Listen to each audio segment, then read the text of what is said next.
വെളിപ്പാട് പുസ്തകം 2-ാം അധ്യായം. എഫെസോസിലെ സഭയുടെ ദൂതൻ എഴുതുക.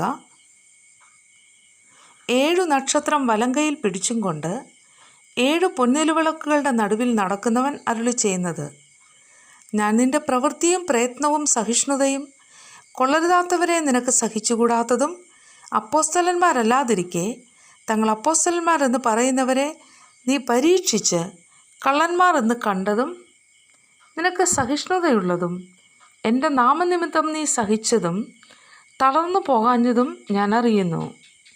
എങ്കിലും നിന്റെ ആദ്യ സ്നേഹം വിട്ടുകളഞ്ഞു എന്നൊരു കുറ്റം നിന്നെക്കുറിച്ച് പറവാനുണ്ട്. നീ ഏതിൽ നിന്ന് വീണിരിക്കുന്നുവെന്ന് ഓർത്ത് മാനസാന്തരപ്പെട്ട് ആദ്യത്തെ പ്രവൃത്തി ചെയ്യുക. അല്ലാഞ്ഞാൽ ഞാൻ വരികയും നീ മാനസാന്തരപ്പെടാഞ്ഞാൽ നിന്റെ നിലവിളക്ക് അതിൻ്റെ നിലയിൽ നിന്ന് നീക്കുകയും ചെയ്യും. എങ്കിലും നിക്കോലാവ്യരുടെ നടപ്പ് നീ പകയ്ക്കുന്നു എന്നൊരു നന്മ നിനക്കുണ്ട്. അത് ഞാനും പകയ്ക്കുന്നു. ആത്മാവ് സഭകളോട് പറയുന്നത് എന്തെന്ന് ചെവിയുള്ളവൻ കേൾക്കട്ടെ. ജയിക്കുന്നവന് ഞാൻ ദൈവത്തിൻ്റെ പർദീസയിലുള്ള ജീവവൃക്ഷത്തിൻ്റെ ഫലം തിന്മാൻ കൊടുക്കും. സ്മുർന്നയിലെ സഭയുടെ ദൂതൻ എഴുതുക.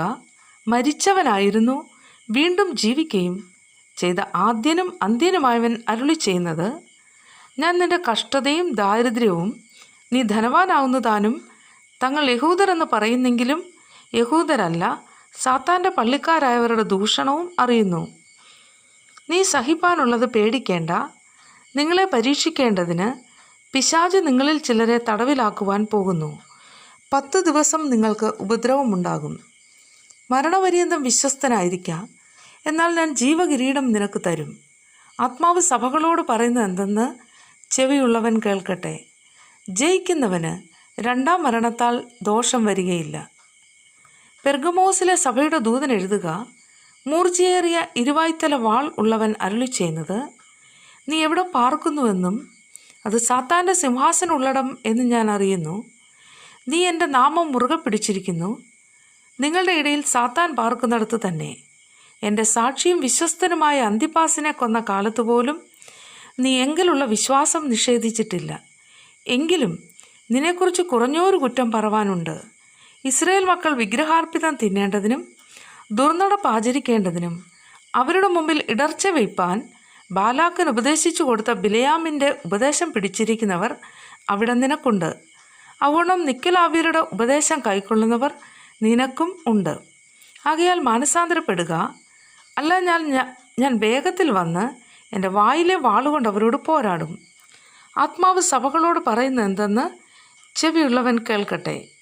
ജയിക്കുന്നവന് ഞാൻ മറഞ്ഞിരിക്കുന്ന മന്ന കൊടുക്കും. ഞാൻ അവന് വെള്ളക്കല്ലും ലഭിക്കുന്നവനല്ലാതെ ആരും അറിയാത്തതും ആ കല്ലിന്മേൽ എഴുതിയിരിക്കുന്നതുമായ പുതിയ പേരും കൊടുക്കും. തുയഥൈരയിലെ സഭയുടെ ദൂതൻ എഴുതുക. അഗ്നിജ്വാലയ്ക്കൊത്ത കണ്ണും വെള്ളോട്ടിന് സദൃശമായ കാലുമുള്ള ദൈവപുത്രൻ അരുളി ചെയ്യുന്നത്: ഞാൻ നിന്റെ പ്രവൃത്തിയും നിന്റെ സ്നേഹം, വിശ്വാസം, ശുശ്രൂഷ, സഹിഷ്ണുത എന്നിവയും നിന്റെ ഒടുവിലത്തെ പ്രവൃത്തി ആദ്യത്തേതിലും ഏറെയെന്നും അറിയുന്നു. എങ്കിലും താൻ പ്രവാചകി എന്ന് പറഞ്ഞ് ദുർനടപ്പ് ആചരിപ്പാനും വിഗ്രഹാർപ്പിതം തിന്മാനും എൻ്റെ ദാസന്മാരെ ഉപദേശിക്കുകയും തെറ്റിച്ചു കളയുകയും ചെയ്യുന്ന ഇസബേൽ എന്ന സ്ത്രീയെ നീ അനുവദിക്കുന്നു എന്നൊരു കുറ്റം നിന്നെക്കുറിച്ച് പറയുവാനുണ്ട്. ഞാൻ അവൾക്ക് മാനസാന്തരപ്പെടുവാൻ സമയം കൊടുത്തിട്ടും ദുർനടപ്പ് വിട്ട് മാനസാന്തരപ്പെടുവാൻ അവൾക്ക് മനസ്സില്ല. ഞാൻ അവളെ കിടപ്പിലും അവളുമായി വ്യഭിചരിക്കുന്നവരെ അവളുടെ നടപ്പ് വിട്ട് മാനസാന്തരപ്പെടാതിരുന്നാൽ വലിയ കഷ്ടതയിലും ആക്കിക്കളയും. അവളുടെ മക്കളെയും ഞാൻ കൊന്നുകളയും. ഞാൻ ഉൾപ്പൂവുകളെയും ഹൃദയങ്ങളെയും ആരായുന്നവൻ എന്ന് സകല സഭകളും അറിയും. നിങ്ങളുടെ പ്രവൃത്തിക്ക് തക്കവണ്ണം ഞാൻ നിങ്ങൾക്ക് ഏവർക്കും പകരം ചെയ്യും.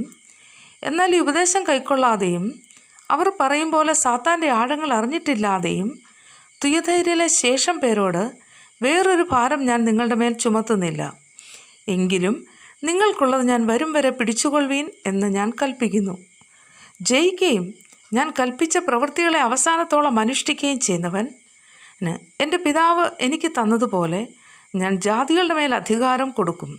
അവൻ ഇരുമ്പ് കോൽ കൊണ്ട് അവരെ മേയിക്കും. അവർ കുശവൻ്റെ പാത്രങ്ങൾ പോലെ നുറുങ്ങിപ്പോകും.